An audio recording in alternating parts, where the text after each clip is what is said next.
All right, everybody, welcome to episode 202 of the SEO Vault. Today, joining me, a very special guest, Greg Elfrink, sorry, from Empire Flippers. How are you doing, Greg? I'm doing good, and you got it right. It's the magical creature and a hockey rink. You combine these two wonderful things together, you get my last name. But yeah, I'm doing well, man. Very nice, very nice. So, Greg is the director of marketing from Empire Flippers. So, if you're not aware with that of that website yet, there's definitely a ton of value that we can share for you today. But before we get into it, Greg, can you give us a quick recap of what Empire Flippers is, just for anybody that's absolutely new to it? Sure. So Empire Flipper is what we do. We're the largest curated marketplace in the world when it comes to buying and selling digital businesses. So e-commerce stores, affiliate sites, SaaS, you name it. As you and I were talking a little bit offline, we're getting a lot more into the agency business as well, of helping agency owners exit their business. So if you're looking to make an exit as an entrepreneur, we help provide that massive liquidity event. Or if you're looking to buy a business, we'll help you do on that front too. We deal with anyone from a bootstrap entrepreneur looking to buy a business to family offices and private equity. Very cool, very cool. So, if you haven't already, anybody that's watching so far, make sure to subscribe to our YouTube channel. We do also have SEOvolt.com where you can find the backlog of our videos. So, make sure to check out all of that if you are new to the industry. So, oh, and last thing, always share your feedback, by the way, because we are reading the comments and it always helps us out. So, all right, nothing too crazy from Web 20 Ranker just in this past week. We do have blog posts going out every week, but we're still on that previous one. There was an SEO pricing calculator, so a new tool that Mark put together. Again, just a quick recap. He's put together data from several years in the past to make this pricing calculator way more accurate, and it's got deep integrations with all of the GBP categories. So no matter what type of business you are running or what type of local campaign you're running, you are definitely going to want to check that out before you get started with your proposal process.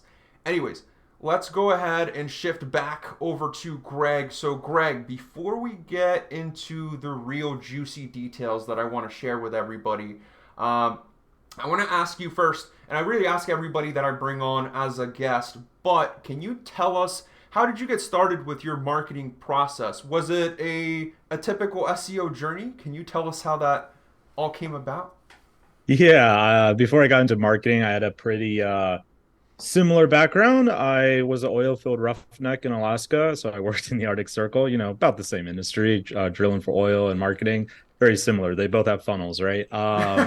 So, but yeah, so I'm originally from Alaska. I live in Vietnam now. If you hear music behind me, it's because there's a new co-working space that just opened up in my neighborhood, and Vietnamese love to do karaoke. So that's what's happening right now Oh, wow. for the grand opening. But yeah, so I used to be in Alaska, oil for roughneck, absolutely hated it. And I always knew that there was this wild world of internet marketing, and I tried so many different things, man. In fact, Mark Luckenbaugh, the owner of Web20 and local client takeover, I've been friends with him way before I even joined EF. He was actually part of my story of how I got became a full-time internet marketer, which I'm forever grateful for. Mark's been a mentor of mine for a long, long time. But what I did was I tried everything. I tried all sorts of different stuff. Tried to start agencies, affiliate websites, you name it. Nothing would work. I couldn't get enough traction because you were working, like 7 days a week, 12 to 18 hours a day on a rig. It's, you can only do cold calling so often, and you can't like really build the momentum with the chiropractors to get the SEO agency started, right? So I turned to freelance writing and I started building a massive portfolio. This was at the time when PBNs were still like massively mainstream with SEOs. And I knew, okay, I have one skill that is really good, which is I'm very fast at writing. So I would Nice. undercharge everyone, and I would actually go into local client takeover group. I think it was a different incarnation than what it is today, Yeah. and undercharged everyone. Like people would charge like 2, 3 cents per word. I was charging half a cent per word for PBN articles, Oh, and boy. And that yeah, was before. Did you use AI or no? no, this is long before AI, Oh, man. This is like back in man. 2015, 2016. So, I mean, there was spin rewriters and stuff like that at the Yeah. time, right? But they were pretty bad. So like people used me and I was faster than the spin rewriter anyways. I don't know if you ever used one, but they're quite annoying, more annoying than most of the AI writing Yeah, tools. I But did. That's really funny. My first, I guess, SEO gig was also from the local client takeover group. Same situation. I didn't go that aggressive with the content, the pricing, but I did do really cheap writing for lead gen. So almost like the same thing, just a little bit further into the future. yeah, yeah, man. I mean, you got the gold mine there, right? Because like SEOs, they're desperate need of content. Absolutely, at least most of them absolutely hate writing it, right? And hate hiring writers because hiring a writer is like managing a cat. So they're like there one moment and then they're gone the next moment and they just ghost you, right? So I not only was I way undercharging, I was super consistent to the point where I had a couple clients that were giving me like dozens of articles a month, so many articles about plumbing in Ohio and roofing in Perth, man, like unbelievable amounts. But I remember one guy, he found out I was still on the oil rig. So I'd work my 12 to 18 hours a day. And then I would go up to this one side of the camp that had like the best Wi-Fi connection and pump out like another hour or two of just freelance writing. And the guy found out, like, man, how are you doing this? Like, I would be burnt out if I was still doing both of these things. I was like, Right. dude, I've been burnt out for years. You still got to pay your bills, right? So that was kind of my story. And fast forward a few months, I ended up becoming better friends with Mark. And I actually ghost wrote a lot of the blogs in the early days of local client takeover as Mark. Oh. And then I forget which I wrote something on guest posting, I think for him was one of the big ones.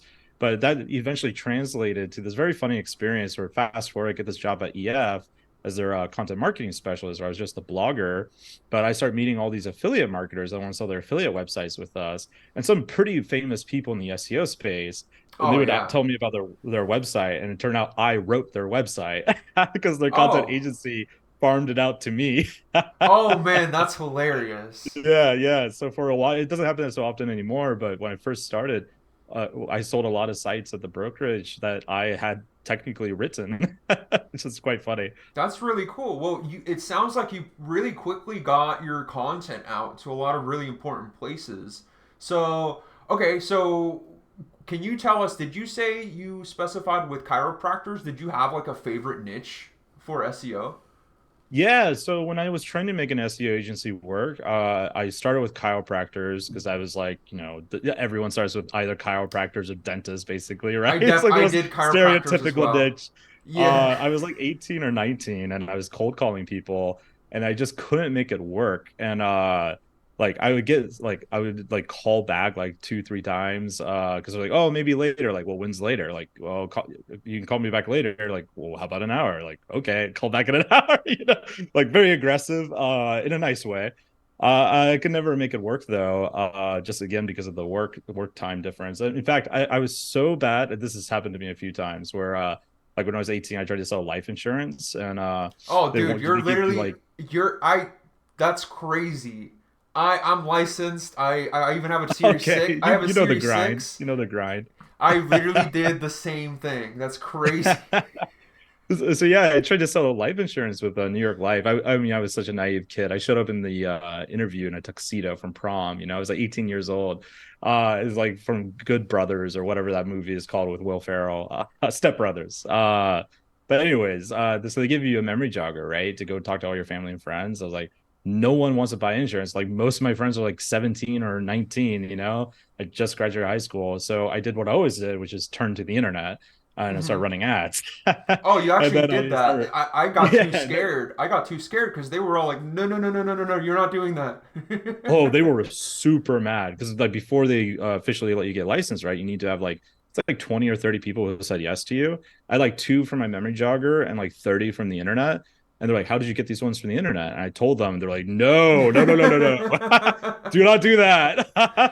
No, because now all of a sudden you could do your own business and not need them at all. It's like, Right. Yeah. Yeah. whoa. So the marketing agency, I started having some success, but I didn't know what to do afterwards. So I was able to generate the lead. So what I did was I did a Facebook ad to chiropractors. It really was all local businesses in Anchorage, Alaska, because I didn't really know how to target better back then. Well, I knew this was like scraping UIDs and stuff, but that's a different story. I have a funny story about that. But so I did this targeting, and these local business owners would come through my funnel, and when they opted in, there would be a video of me, and this is like, like 2013, 2014, no one was using video, right? And so in the video, I would say, you might be wondering why you would pick me as your agency to do your marketing, and I can give you one very good reason. I'm the only one who didn't cold call you. I'm the one that used internet marketing to get you here. So which one would you rather have? Like the guy cold calling you or the guy who's running ads to get your attention? Right. It worked Instantly great. position yourself differently, Yeah. especially at a Yeah. young age too. So yeah, and I hope a lot of people that are listening, especially anybody that's younger, I hope they're taking a lot of cues from what you're saying, because I definitely am already kind of like, it's almost like reminding me of all the same things I used to do that just weren't effective. Because like yeah, with the cold calling, like wow, yeah, eventually maybe you'll get somebody eventually, but yeah, not everybody has the time to be dedicating to that type of grind. And For sure. I definitely burnt myself out for years. Same thing, trying to get clients that way. So, and especially if you're young, you're gonna be going up. It's like an uphill battle the whole time. So, any large distinction you can make, whether it's, hey, look, I'm not the typical person calling you. I'm the person that actually was able to put together my own marketing strategy of some kind to bring you in. It is huge, and it's something that people just overlook so much. But okay, so let's fast forward to, how did you? Okay, so I know you worked with Mark a lot, and then you ended up, well, you published a lot of great content. So I'm sure other people heard about you, and then you ended up with Empire Flippers. Can you tell us what kind of changes you brought to Empire Flippers? Because I see, or you said you started as like their main blogger, but now you're the director of marketing. So I'm wondering how you kind of elevated yourself throughout that time with this company. Yeah, it was never necessarily on purpose. Like I wasn't trying to do that necessarily, though I often used to joke. I don't know if you know the show Mad Men. So I'm obsessed with marketing. Like I write novels and poetry, and I view myself as an artist, and I view marketing as the most applied form of art, like practically speaking. So I love Mad Men. I used to always joke with the founders of Empire Flippers, like one day I'm going to be the Don Draper of this company, which is Okay. like it kind of happened, but one of the things that I did was I was always just active. Like I eat, breathe, and sleep marketing. Like I'm listening to 10 or not 10, but like 2 to 6 podcasts a day. I'm reading blog posts. I'm watching YouTube videos. I'm in dozens and dozens of Facebook groups, some of them free, some of them very premium. I go to masterminds, I go to conferences. Like I'm just very tapped into a lot of this stuff. Like I wouldn't say I'm a massive expert, but I'm kind of like a jack of all trades. I can see everything pretty holistically, more so than most of my marketing friends. Because like most of my marketing friends, I'm sure you've seen this, like our SEO friends is often like rank, bank, and forget, and they forget about this whole other thing called marketing and that they can do to like increase their conversions. Like they think just the ranking is the marketing, but there's actually so much more you can be doing, right? So I was just always obsessed. When I saw EF, the first thing I did was like, okay, we're getting a lot of traffic to people, a lot of SEO traffic, which inherently means a lot of these people don't know what's going on yet. They're brand new. They're not like veterans of buying a business yet. So if I was a veteran, what would I do? Or if I was newbie, rather, what would I do? Well, Okay. I would want to know, what do these business models actually mean? So I wrote an entire series about every popular business model we sell on EF, like how it works, the pros and cons, growth strategies, and also use that to teach myself because I had to research each business model, right? So that was one thing I did. I started pumping out content everywhere. So I'm a very big fan of be everywhere you possibly can at all given times, especially if you're selling something high ticket. Because like we have a YouTube channel, right, that only gets like 200 to 300 views, sometimes much less per video, which is not groundbreaking. But when your average ticket price is $500,000, that YouTube channel is pretty profitable. Like even at those low Especially, views, yeah, right? especially if that whole marketing effort, like the topics of it, are just Yeah. for your specific client. Yeah, exactly. So I was everywhere, guest posting, blogging, speaking at conferences, podcasting. Oh, and this is kind of like really how I became the director of marketing, I guess, was I noticed Justin Joe, or the co-founders of EF, they kind of got burnt out in doing podcasts. So they just like, I could not get them to do it again. I tried very hard, and they gave me credit for trying to motivate them, but their heart wasn't in it, right? The business was growing, they were focused on other stuff. So I felt like, well, I think we should really do this. So like we should get out there more. So I started doing it. I asked permission first, and they're like, "Yeah, okay, sure, try it out." And then I just started going ham with it. Started going everywhere. Started speaking at conferences. Started making huge marketing plans.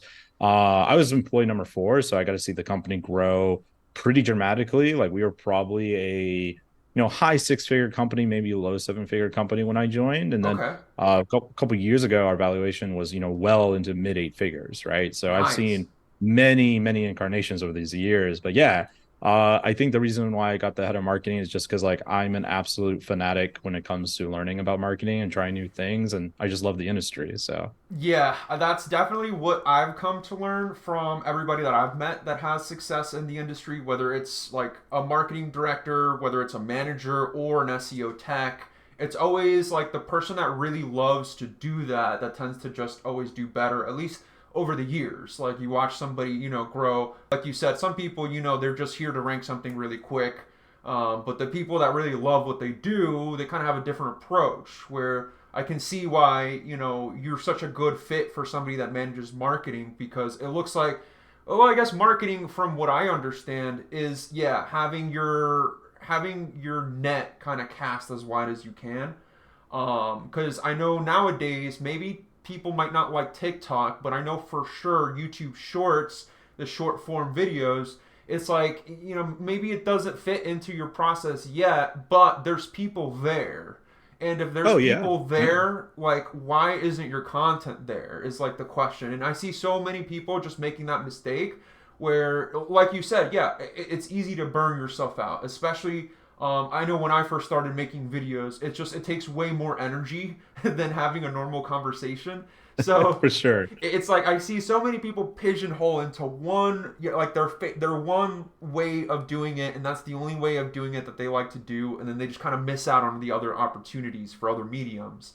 But you mentioned podcasts, so obviously like the one that we're on now. One of the biggest things with somebody that's trying to get like on your level as far as being tapped into an industry, so even just thinking about myself, like I'd love to be at the point where I just know all of the newsworthy topics that I could potentially write about with, let's say, legal stuff. So what do you think is a good way for people to dive in and start to find good podcasts and good like blogs and places to read online? Yeah, Google is a great place for it. Google is where I recommend. What are the top 10 marketing podcasts, top 10 SEO podcasts, top 10 agency podcasts? Think every single business model you might be in or adjacently close to, and find that whole list. And you'll start getting a whole list of them. I'm still finding new podcasts. I do it all the time. Like I'm in really obscure podcast land now. Like I listen to like family office podcasts to see what like people at the highest end of investing are thinking about the world macroeconomics, right? Because that does affect my business in particular. Plus, I find it fascinating. So there's like that's what I would recommend to start with, and then like when you go on YouTube, I don't know if you do this, but I have YouTube Premium, and I think Oh, is me the too. best business purchase ever because there's so many esoteric things with like different technology I'm searching for like an answer for, and a lot of times those guys have podcasts like, oh, cool, I found someone that's interesting and new, or like I'll listen to the crap out of him.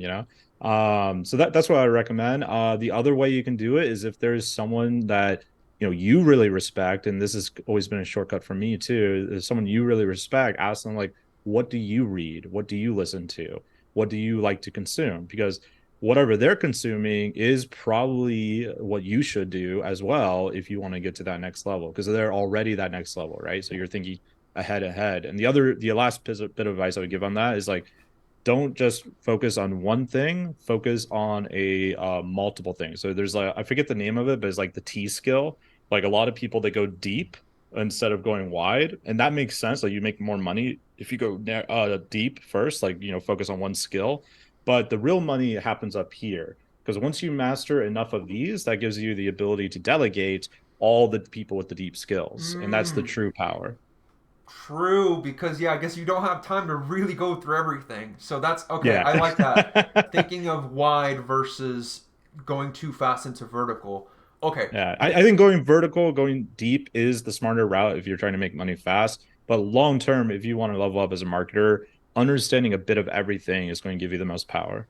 Right, right. Okay, awesome. Okay, so now I want to give you. I mentioned this right before we started recording, but I wanted to explain like this whole story that I had because I feel like it really, I feel like it really relates to what a lot of people are doing. So when I was, so basically, this is the story of like my first type of like agency flip that I tried to do.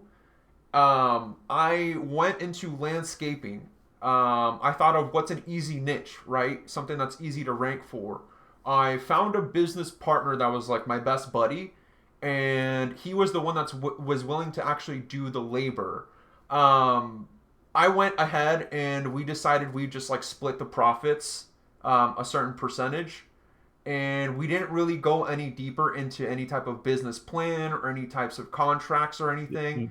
Very, very Um, typical. Yes. yeah, yeah. So it's very, very typical situation where it then fell apart. Okay, so this is where it fell apart.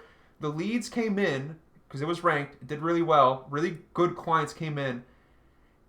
We weren't. That person wasn't able to delegate to other people underneath, so it never actually scaled. It just stuck on that one level, and we just kind of Mhm. churned the people. And then eventually, he kind of got burnt out, and then it just kind of fizzled out to where we just dropped off on all the clients. And then I guess that was the biggest part where I never got the chance to actually sell like any of the the property, the GBP or the website. But it was also not anything like super built. Like it didn't have that much content. It just ranked really well in that area. So I wouldn't even know like is that something I should go to Empire Flippers? You know, was there a certain point there where I probably should have reached out to somebody from Empire Flippers, or what do you think about that situation? Because I feel like this one is very typical. Like I hear of all sorts of people having the same type of experience. Yeah, so I mean, there's a lot of different avenues to explore there, right? So, my first question is: the site that was ranked, was it like a rank and rent type of thing, or were you ranking at like an agency website where you like clients were coming in from the agency website? That would be the first thing to know a little bit more It about. was a true business where we actually did file all the paperwork and everything for that location and just had a service area listing. Oh, so you started a landscaping business? Ah, very smart. Though you might have bit off too much to chew, right in the beginning, there from the sounds of it. But yeah, I mean, we couldn't sell a landscaping business, but there are brokers that do it. Um, like what I would say when it comes to local businesses, you're often like they're not as liquid as a digital asset, so they're tougher to sell. You tend to get a lower multiple. Well, it depends. Nowadays, you tend to get a slightly lower multiple than say an e-commerce store, probably still a higher multiple than say an affiliate website, right? But they're tougher to sell because like when you have a digital business, your buyer audience is the world versus if you have a local landscaping business, say in Chicago, like the greater area of Chicago is most likely going to be your buyer network unless there's like an M&A roll-up company. So in the case of your business, you didn't have enough from what I don't know enough, but it sounds like it that you didn't have enough value there to get a valuation. So that's very common, by the way, especially with small business owners. They build something, and this is the reason why entrepreneurs, not just local but everywhere, including your audience out there building their agencies or affiliate sites, the number one sin the entrepreneur makes when it comes to selling a business is they way overvalue it. They like I can't tell you how many times, Victor, I've had people come to me like, oh, this is the next $3 million idea. Like, great, that's not what your profit and loss statement says. This is the next $300,000 idea right now.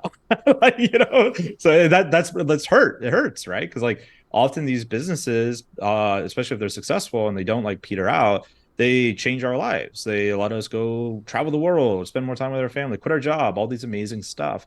And that is why entrepreneurs tend to overvalue them because of the emotional connection. And buyers just don't have that emotional connection, right? So in your What case, you'd have to get it a little bit bigger before you could sell, but you could sell something like that. what's a good way to tell at what point something is worth selling on a marketplace like Empire Flippers? Does it come to like is there a certain point where enough ranking articles, enough DR, enough traffic for that certain area comes into play? And I'm also wondering what type of value, like the multiples that you would even do for some type of a digital based business like that. Mm-hmm. Yeah, so it all depends. The good news is your DR doesn't matter at all. Typically, it's a correlation, not a causation. So same with Nice. pages. The main metric we would be looking at is your monthly net profit. Like, what is your average monthly net profit over the last 12 months? do you have 24 months of that, of profit going up, or at least trending upwards, or at least plateauing?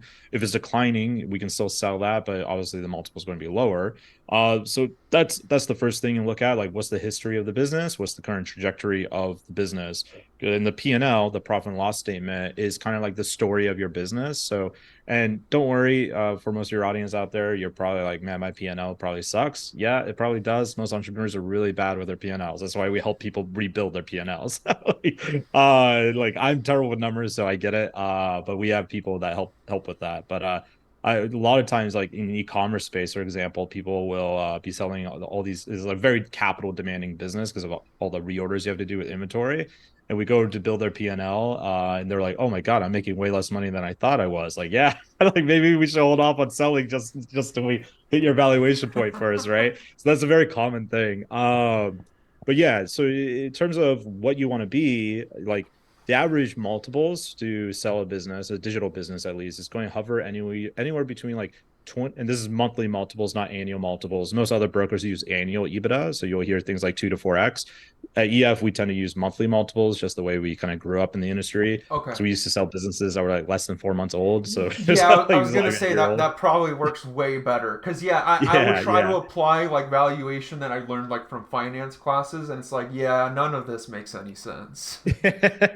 But the general multiples would be like 28 to about 36x of your monthly average net profit. Now, you can go higher and you can go lower. So like we've sold businesses at 70x of their monthly net profit, right?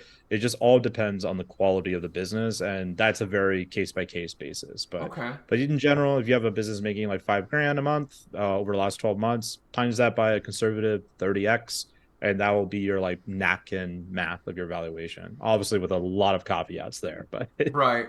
Okay. Well, thanks for that insight. And then yeah, I mean that makes a lot of sense. And I was wondering, yeah, how the valuation really works because the content that I'll find online is just about other business types. It doesn't really fit into what a lot of people are doing. So, okay. Is there a guide or something that you would point people to if they're interested in starting a new venture that, can potentially fit within the criteria to be flipping? so we have general guides. Every business is quite unique, right? We have a bunch of valuation guides, how to think about valuation. I have YouTube videos on it. So if you just type in like, site colon empireflippers.com, how to value a business, one of my many articles or one of my team's many articles will come up, right? So tons of information on the blog or on the YouTube channel or even the podcast on that front.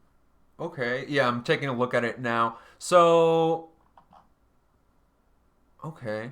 So, was there I'm trying to look at the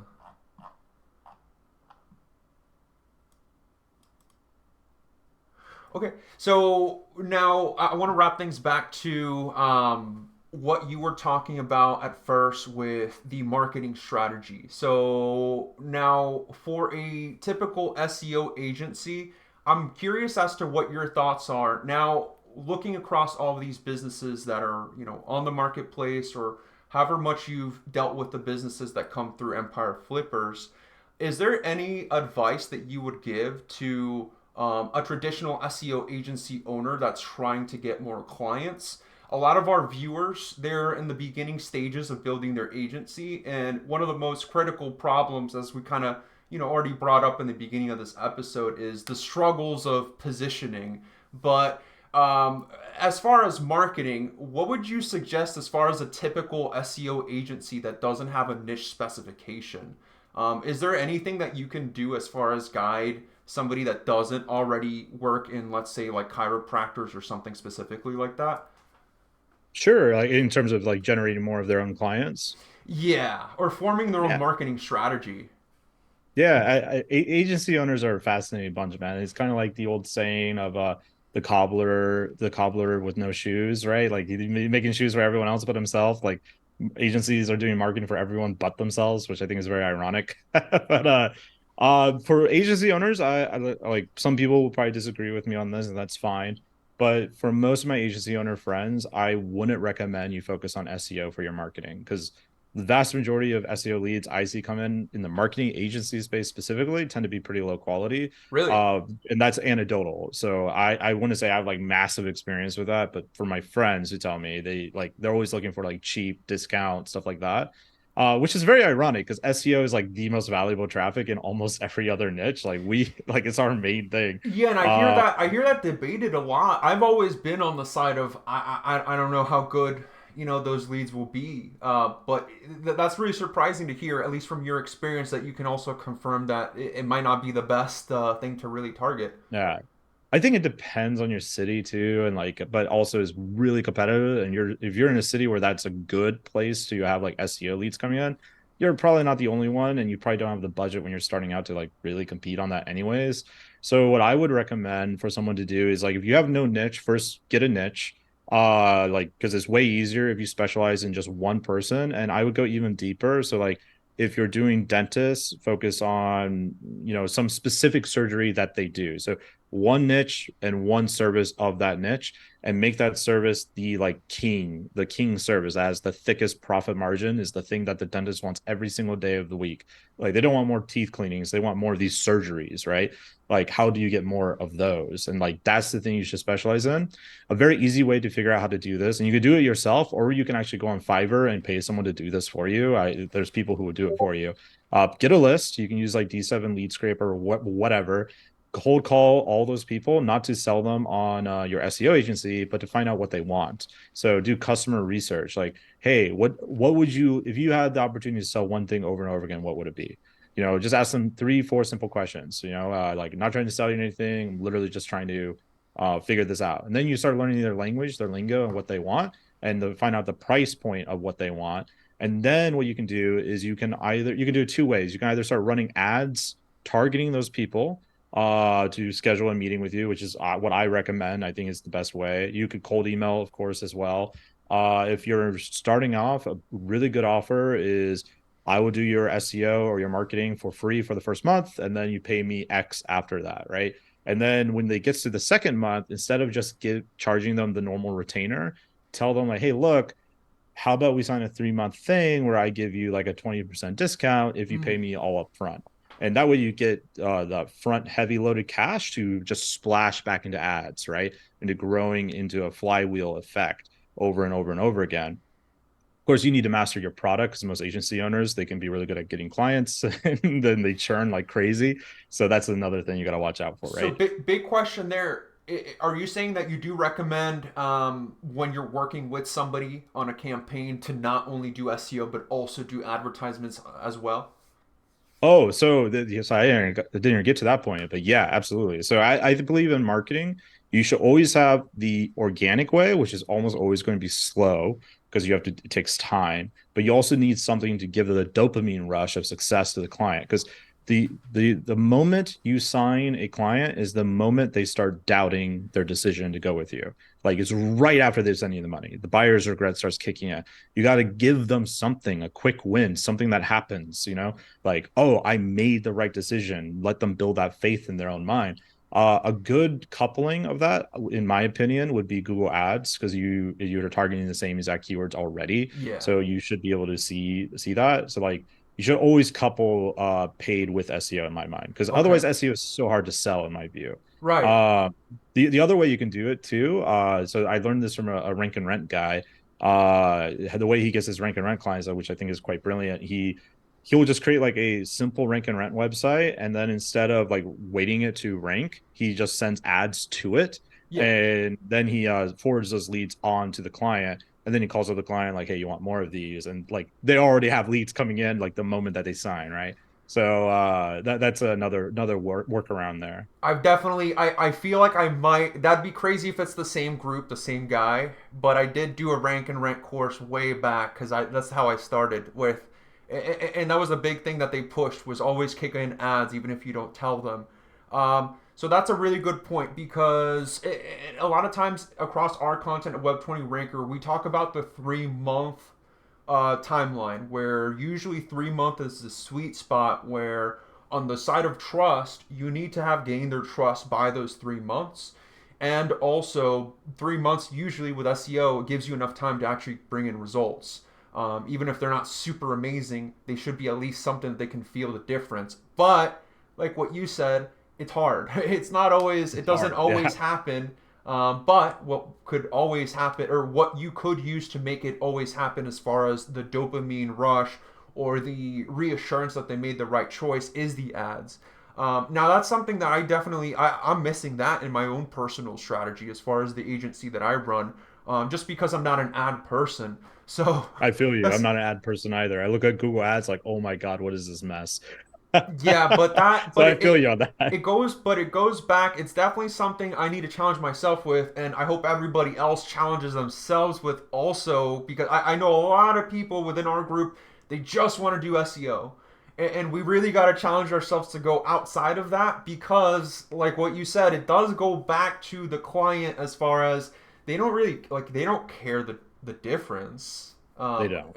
I mean, they need the leads coming in, and they need the person that can do it for them. So if ads is going to be what they need, they'll just keep cycling through agencies until they actually find somebody that can do that for them.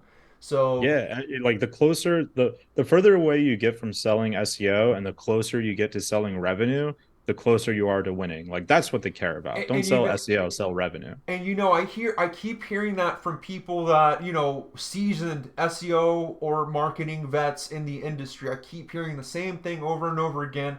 And maybe at first I used to be like, I don't know, I just want to do SEO. But the more I hear it, the more it's starting to make a difference, at least with my own mentality. But I wouldn't be surprised if I start putting out ads even like the next weekend. But okay, so you've definitely given me a bunch of ideas as far as my marketing, and I hope a lot of people also have gotten a lot of ideas. But I want to kind of, before we wrap things up, I want to go and talk about Empire Flippers really quick. Is there anything that, any offer or something that you would want to point people to right now, from the Web 20 audience, as far as, or especially if somebody's maybe trying to sell one of their businesses? Sure.